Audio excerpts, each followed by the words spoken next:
step her way up to the freedom she has. The issue is with our middle child, which is probably the most problematic child. Like, I don't know, because I've only raised the kids I've raised. But if we think about the middle child syndrome and all that stuff, there might be something there. The middle child is caught between a shift in parenting styles.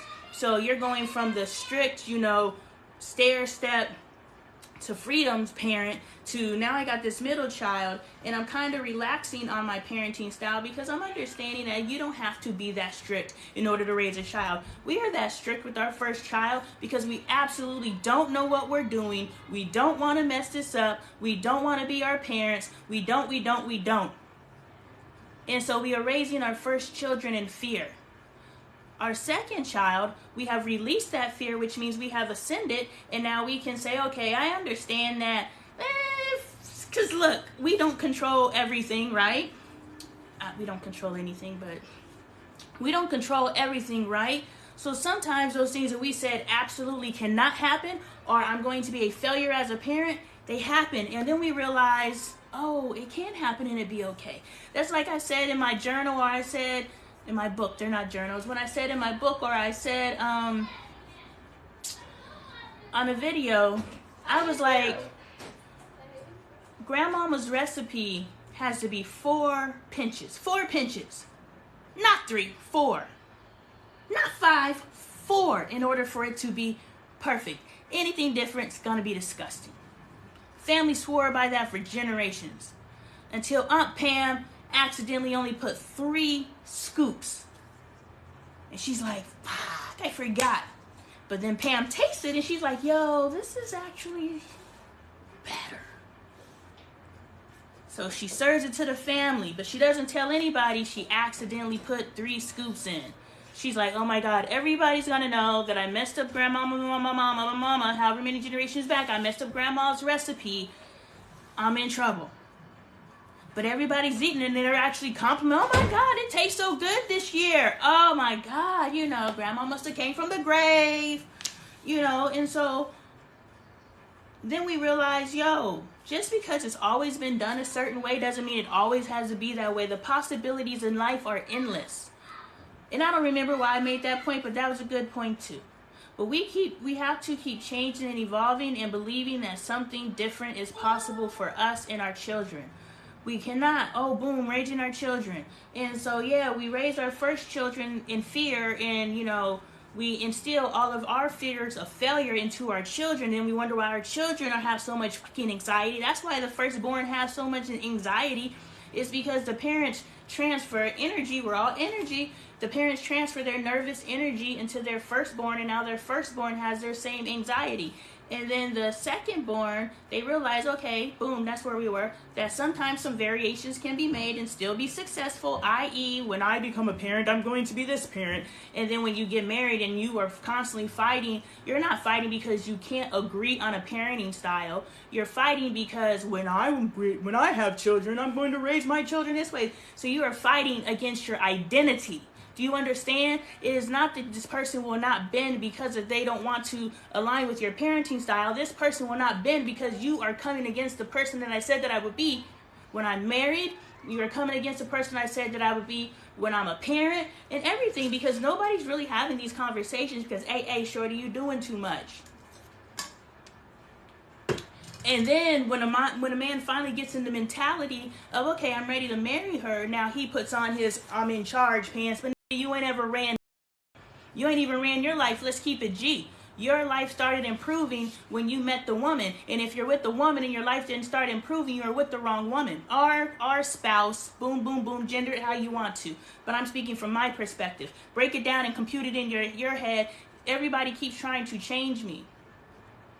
And out of respect, I don't mind changing. But even that respect that I'm changing, could it be possible that I can be myself sometimes? Do you understand? Until someone truly shifts over. That's why when someone tells you they change, but they still listen to this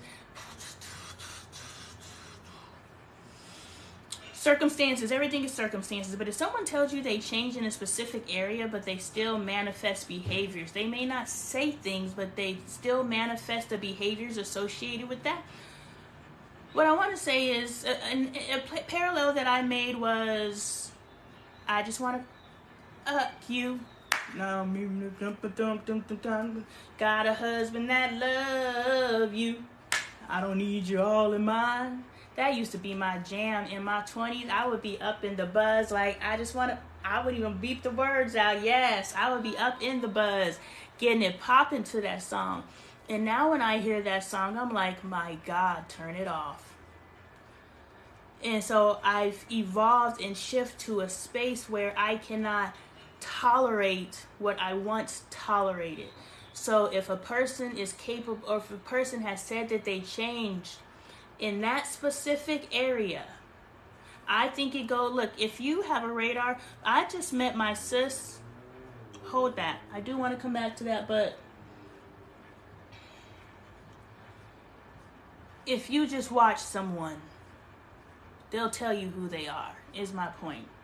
Just watch someone.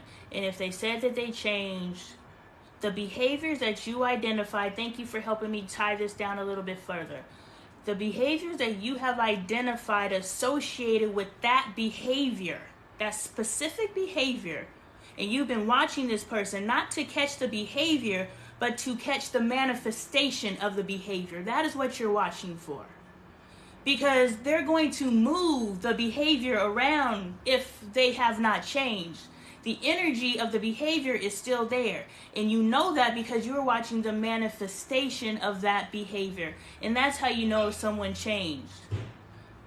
And they can oscillate back and forth. It's willpower. Sometimes when that song comes on, I'm like, yes, and it takes me back to my 20s. So now we're moving into nostalgia. It's not necessarily that I'm enjoying the song. It's the fact that I'm enjoying the nostalgia that is associated with that song. So when someone is looking at the willpower of the change, i.e. I haven't cheated in 5 years, and all of a sudden that nostalgia, somebody came into my life trajectory which triggered something that I should have talked to my spouse about in the first place. I am missing this from our relationship. So if I tell you that I'm missing this because I have the freedom of expression, you guys tell me I need to shut up, I'm never going to shut up. I will stop filming videos. But I will never shut up trying to get my husband to understand where I'm coming from. I will never stop revealing my inner truth to my husband. I will never stop encouraging him to reveal his inner truth to me. But what I must understand and what I must receive is receiving my husband's inner truth. I cannot force it out of him. I have to trust that the seeds that I planted. I filmed a whole series on how to get money today. I unlocked the wealth code today. In theory, we all have different practical applications. How we get there is different. Some of us play basketball, some of us write books. Myself included. Pick up yours on Amazon.